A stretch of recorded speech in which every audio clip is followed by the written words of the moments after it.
সুপ্রিয় দর্শক, আমার ভিডিওটা যদি কোনো আইনজীবী দেখে থাকেন তাহলে অবশ্যই কমেন্ট করে জানাবেন, একটা নোটিশে কি কোনো স্ত্রী কি পারে মানে স্বামীকে ডিভোর্স দিয়ে অন্য জায়গায় চলে যেতে? আসসালামু আলাইকুম ভাই। ওয়ালাইকুম সালাম ভাই। কি সমস্যা কি বলেন তো?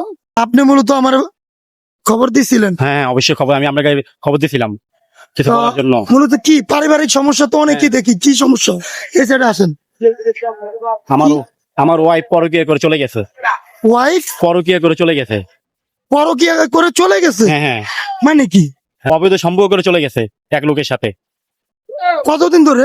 গেছে আপনার ডিসেম্বর মাসে 17 তারিখ। ডিসেম্বর মাসের 17 তারিখ 2025-এ মানে চলে গেছে। আর পুলিশে চলে গেছে। আপনি এর ভিতরে কোনো পদক্ষেপ নেন নাই?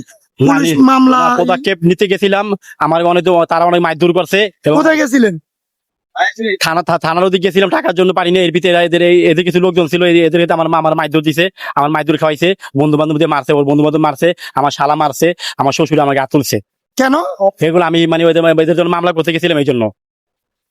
তাই বলে কি আপনি ভয়ের ঠেলা মামলা করছেন না? না, মামলা করছি না। আমি আর্থিক টাকা পয়সার সমস্যা আছে, তাও পারি না, আর্থিকের জন্য পারতাছি না, টাকা পয়সার সমস্যা। এবং আমার কিছু টাকা পয়সা ছিল, এটাও তারা নিয়ে নিছে।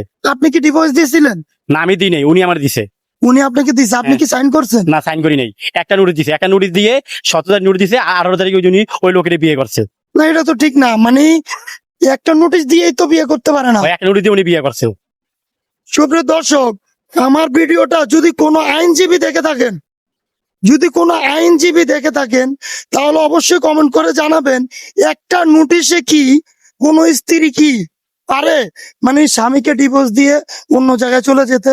এটা মূলত আমার এখানে যদি কোনো আইনজীবী থেকে থাকেন অবশ্যই কমেন্ট করে জানাবেন, যে এটা আমাকে কমেন্ট করে জানাবেন যে এক নোটিশে কি আসলে পারে কি। তো আপনি যে একটা নোটিশ দিয়ে কি পরের দিনই বিয়ে করে ফেলছে? পরের দিন ওরা বিয়ে করে ফেলছে। আর আপনার সন্তান? আমার সন্তান তারা নিয়ে নিছে, এবং আমার সন্তানের সাথে আমার যোগাযোগ করতে যান, যখন আমি যোগাযোগ করতে যাই তখন তারা আমার মারধর করে। আমার শালা আমার মায়েরা মেডিকেলে পাঠাইছে, আমার মারধর করে, তোর সন্তানও নাই, তুই যা, আর তোর ফোন টোন দিবি না, তুই সন্তান যোগাযোগ করো, তোর মাইরা ফালাম। আমার শালা আমারে বলে তোর মাইরা ফালামো। আপনি আইনের পদক্ষেপ কেন নিচ্ছেন? আইনের পদক্ষেপ নিয়ে এখন আমার নিজের তো কোনো জোর নাই, ঠিক আছে, আমার নিজের টাকা পয়সা নাই, আমার আইনগত টাকা পয়সা লাগে, ঠিক আছে। আমি একটা গার্মেন্টস কর্মী, আমি মাসে মনে করেন 15-16 ইনকাম করি, তার কিছু টাকা হয়েছিল, সেই টাকাটা পর্যন্ত তিনি ওই লোকের সাথে নিয়ে পালিয়ে গেছে। আমার মেয়ের জন্য একটা 2 আনিতে স্বর্ণ চেইন বানিয়েছিলাম, সেই চেইন সহ কিছু টাকা পয়সা, ক্যাশ কিছু লাখখানি টাকা ছিল, সেই টাকা নিয়ে চলে গেছে ওই লোকের সাথে।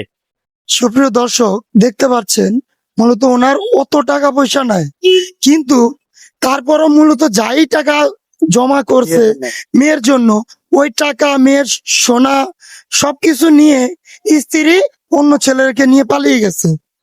এখন উনি মূলত মামলাও করতে পারছে না টাকার জন্য।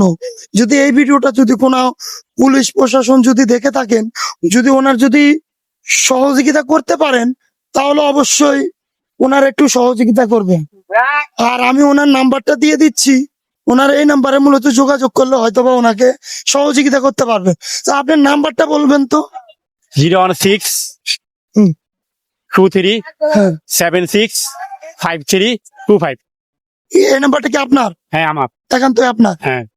আচ্ছা, তো আপনারা এই ভিডিওটা যথেষ্ট পরিমাণ শেয়ার করবেন, যে উনি যে ওনার বিচারটা উনি টাকার অর্থের অভাবে উনি আজকে বিচার পাচ্ছে না। এখন আপনাদের কাছে একটাই অনুরোধ, ভিডিওটা যথেষ্ট পরিমাণ শেয়ার করবেন। আর যদি কোনো আইনের লোক দেখে থাকেন তাহলে যদি একটু হেল্প করতে পারেন ভাইটার জন্য, অবশ্যই করার চেষ্টা করবেন। আজকের মতো এতটুকুই। আসসালামু আলাইকুম।